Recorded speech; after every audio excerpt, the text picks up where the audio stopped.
Salut à tous, on se retrouve pour une vidéo, une FAQ, la FAQ des 3 ans. Ça fait un bout de temps que j'avais envie de faire une FAQ et je suis content de pouvoir en faire une. J'espère que la vidéo vous plaira. Si c'est le cas, n'hésitez pas à partager, à liker la vidéo. Ça aide énormément la chaîne à être mieux référencée, en particulier cette vidéo. Du coup, ça marche pour toutes les vidéos. C'est pour ça que je répète constamment cette phrase en début de vidéo pour vous inciter à le faire. Parce que c'est important, voyez-vous. Alors avant de commencer la FAQ, je vais vous parler un petit peu de Utip. Sur Utip, récemment, j'ai baissé énormément le prix de tout le merchandising. Donc je vous invite à aller faire un tour. Je mettrai le lien du merch en description pour que vous puissiez aller voir. Et il y a des mugs, des t-shirts, des pulls on va dire normaux et des pulls premium qui sont un petit peu plus chers du coup. Mais la qualité est plus que présente. Donc si vous avez envie de vous faire plaisir en portant les couleurs de la chaîne et en même temps en soutenant la chaîne, eh ben c'est le bon compromis. Et donc ces promotions, ces prix en baisse, je les laisse pour environ un mois, peut-être un peu plus, ça dépendra s'il y a beaucoup d'engouement autour du merch. Mais déjà un mois de promo sur tout le merch, ça sera déjà cool. Et aussi, encore une fois, avant de commencer la FAQ, je tiens à vous tenir au courant par rapport à la critique salée qui va bientôt sortir. À mon avis, la vidéo sortira en fin de mois ou début de mois prochain. J'ai déjà préparé un trailer que je mettrai certainement dans la semaine qui suivra cette vidéo de FAQ. Et donc sans plus tarder, commençons cette putain de FAQ. Alors, on a Catch Online qui nous demande quels sont mes jeux et licences préférées. C'est assez obvious, Assassin's Creed, Devil May Cry. Il nous dit aussi les futures sorties que tu attends le plus. Le nouveau Assassin's Creed, que j'ai hâte de voir le trailer et tout durant le 3, peut-être même avant, à voir si Ubisoft nous fait une Watch Dogs 2. PS5 ou Xbox Scarlett? Quelle question enfin, quelle question. PlayStation 5 bien sûr. Là, je me rends compte qu'en fait il y avait plusieurs questions en une. Est-ce qu'il y aura un talk sur The Last of Us?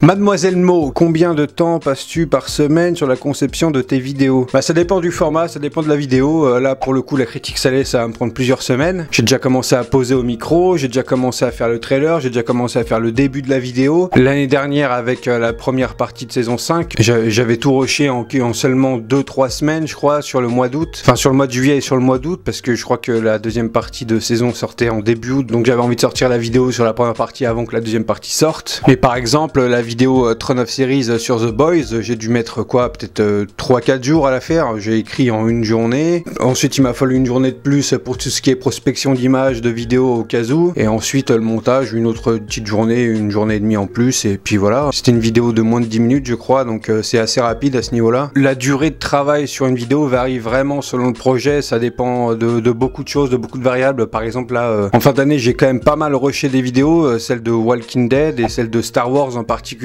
Star Wars, j'avais été voir le film mercredi, j'ai commencé à écrire en rentrant dans l'après-midi, puis toute la nuit jusqu'à jeudi. Jeudi, j'avais même pas encore fini d'écrire vraiment la vidéo, et c'est vraiment vendredi que j'ai tout posé au micro, que j'ai commencé le montage le soir, et j'ai sorti la vidéo le samedi soir, je crois. Quelque chose comme ça, ou peut-être un peu plus, je me souviens même plus, mais en tout cas, j'avais beaucoup rushé, j'avais fait ça très rapidement. En même temps, ayant déjà fait quelques vidéos sur Star Wars auparavant, j'avais déjà quand même pas mal d'images, donc j'avais moins de recherche à faire. Ça a permis à la vidéo de sortir plus rapidement, mais ce genre de vidéo qui dure environ 30 minutes, ça me prend quand même d'habitude une semaine, 2 semaines, voire plus, ça dépend, encore une fois.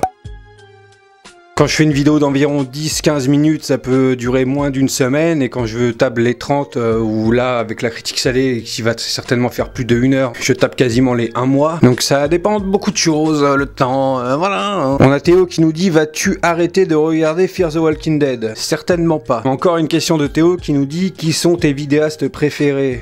Ça dépend dans quel domaine encore, mais je vous invite à regarder la vidéo des 100 vidéos que j'ai sorties en début d'année dernière, où j'ai donné énormément de chaînes que je regarde, dont mes vidéastes préférés. Et alors là, on a plusieurs questions de Max. Il nous demande le jeu qui t'a le plus marqué de ta vie et pourquoi. Le jeu qui m'a le plus marqué dans ma vie, je saurais pas dire le jeu, mais un des jeux, très certainement Assassin's Creed 2. Si tu devais réécrire la série Walking Dead avec ton propre cast, ça serait quoi? Franchement, ça demanderait beaucoup de temps, faudrait que je réfléchisse à tout un cast et tout. J'en parlerai certainement dans une prochaine vidéo ou un MP avec toi, mais là, je t'avoue que sur le moment, c'est un peu compliqué de réfléchir à tout ça. Avec les nouvelles façons de consommer des œuvres, exemple la MCU qui se décline en série TV, etc. Penses-tu que le modèle transmédia va pleinement arriver dans le jeu vidéo? Si oui, tu en penses quoi? Avec Assassin's Creed, c'est déjà le cas, donc j'en pense que du bien, et j'espère que ça va continuer comme ça. Il y a eu le film Assassin's Creed qui est relié aux jeux vidéo, et puis aussi les romans et les comics sont reliés, donc c'est déjà un peu le cas en fait. Je pense que c'est très bien, ça fait plusieurs histoires, on peut s'attacher à plusieurs personnages,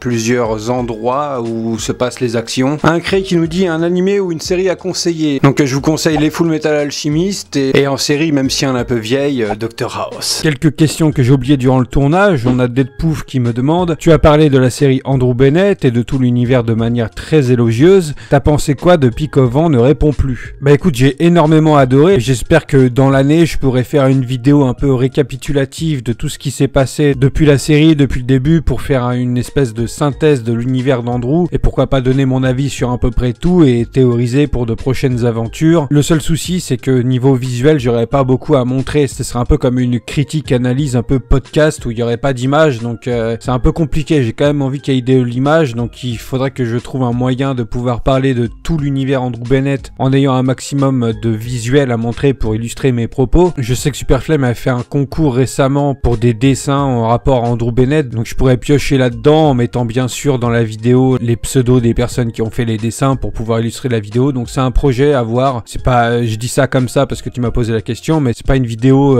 vraiment prévue de ouf dans l'année, mais j'aimerais bien, pourquoi pas, revenir sur l'univers d'Andrew après la série et pouvoir parler de pourquoi pas une saison 2 que tout le monde a envie de voir, mais qui est très compliquée et très ambitieuse à mettre en place. Donc il y a beaucoup de choses à dire sur Andrew Bennett. On a Frédéric Buchy qui me demande: est-ce que pour toi Brad Bird a bien fait de faire son propre film d'aventure SF intitulé À la poursuite de demain plutôt que faire Star Wars 7? Bah écoute, je t'avoue qu'À la poursuite de demain, c'est pas un film qui m'a énormément enchanté. Je l'ai trouvé sympa, mais vraiment sans plus. Donc pourquoi pas, ça aurait pu être bien qu'il fasse Star Wars 7, ça aurait amené vraiment quelque chose de tout à fait nouveau, puisqu'en fait dans le fond J.J. Abrams, on savait qu'il allait nous faire un film un peu comme un Star Trek, en mode très dynamique, où il n'y a pas vraiment le temps, où il n'y a pas vraiment la place pour nous poser des situations, des plans vraiment très grands, tout ce qui a fait entre guillemets qu'on a aimé Star Wars ou George Lucas en fait. Après Brad Bird, il est surtout extrêmement doué dans tout ce qui est animation, genre c'est lui qui est derrière Les Indestructibles, Ratatouille et Le Géant de Fer, donc en film à part La poursuite de demain, il a fait un Mission Impossible quoi. Donc je sais pas vraiment s'il aurait fait un meilleur Star Wars 7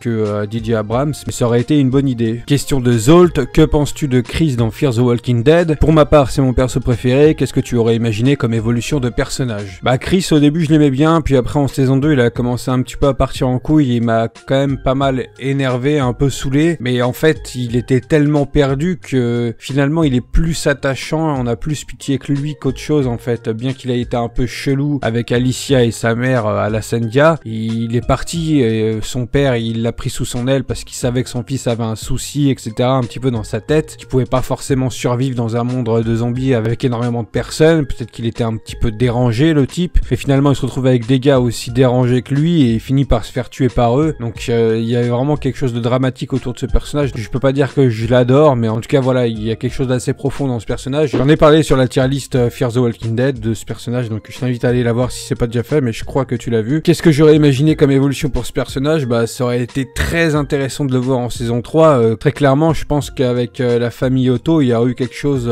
d'intéressant à faire avec eux en fait. Il y a très fort moyen que Chris et Troy se seraient bien entendus. Donc je pense que ça aurait été très intéressant de voir son évolution dans la saison 3. Je pense que ça aurait pu être un personnage à la limite entre l'antagoniste et le protagoniste. Ça aurait été intéressant de voir Chris et Nick se confronter en fait, être en confrontation tous les deux. Parce qu'en gros dans la saison 3 c'est quand même assez Nick et Troy qui sont plus ou moins en confrontation. C'est un peu des frères rivales à un certain point en fait. Parce que Nick lui il veut faire le bien et l'autre Troy il fait un petit peu n'importe quoi, mais Nick il essaie quand même de l'aider. Je pense que cette relation aurait pu être sympa entre Nick et Chris. Cyril B qui nous dit: tu as fait des nouveaux formats, critique Avengers 4 et réaction Sonic, tu penses en faire plus régulièrement? Alors très clairement non, les réactions je pense pas, j'ai testé comme ça pour voir si ça allait marcher ou pas. Si ça aurait marché peut-être que j'en aurais fait d'autres, mais bien que ça me prenne pas énormément de temps, je trouve pas que c'est un format hyper pertinent. Je pense qu'il y a que Durandal qui arrive à rendre ce format un peu pertinent, un peu intéressant. Moi je suis très loin de tout ça, donc je pense pas en refaire. En revanche en ce qui concerne les critiques comme Avengers 4, il y a fort moyen que je refasse, puisqu'avec un de mes amis comme toi, avec Max, on parle beaucoup des films après les avoir vus, on débat beaucoup, on va en profondeur, donc je trouvais ça pertinent et intéressant de vous faire cette vidéo. vidéo là, elle a pas été énormément vue, mais elle a été vue quand même, et je pense qu'elle vise quand même assez juste sur pas mal de points dans le film. Michael Yoris qui nous demande à quand un grade admin pour lui.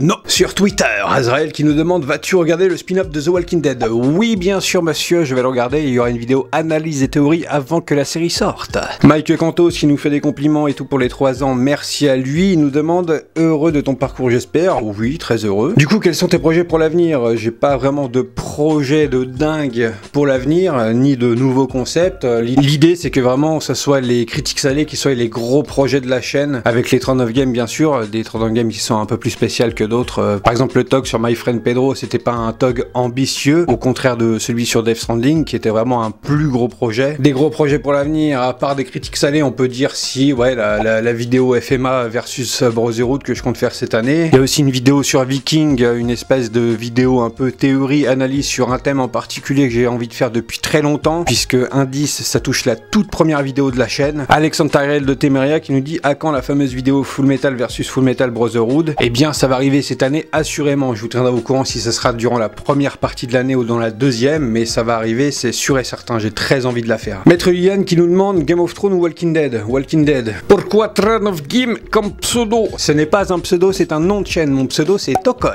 Eh bien voilà, c'est fini pour cette première FAQ, pour fêter les 3 ans depuis ce mois de juillet de l'an dernier. La vidéo est arrivée très en retard et du coup je me rends compte qu'elle sera pas si longue que ça, mais j'espère qu'elle vous aura plu. Et si jamais vous avez d'autres questions, bah posez-les moi en commentaire de cette vidéo et j'y répondrai. Encore une fois, j'espère que ça vous aura plu. N'hésitez pas à vous abonner si ce n'est pas déjà fait et à cliquer sur la cloche YouTube pour maximiser vos chances de recevoir une notification quand une prochaine vidéo sortira. Et si à raison vous n'avez pas confiance en cette putain de cloche, rejoignez-moi sur Twitter. Et je vous rappelle qu'un serveur Discord est à votre disposition. Sur ce, je vous dis à bientôt pour une prochaine vidéo.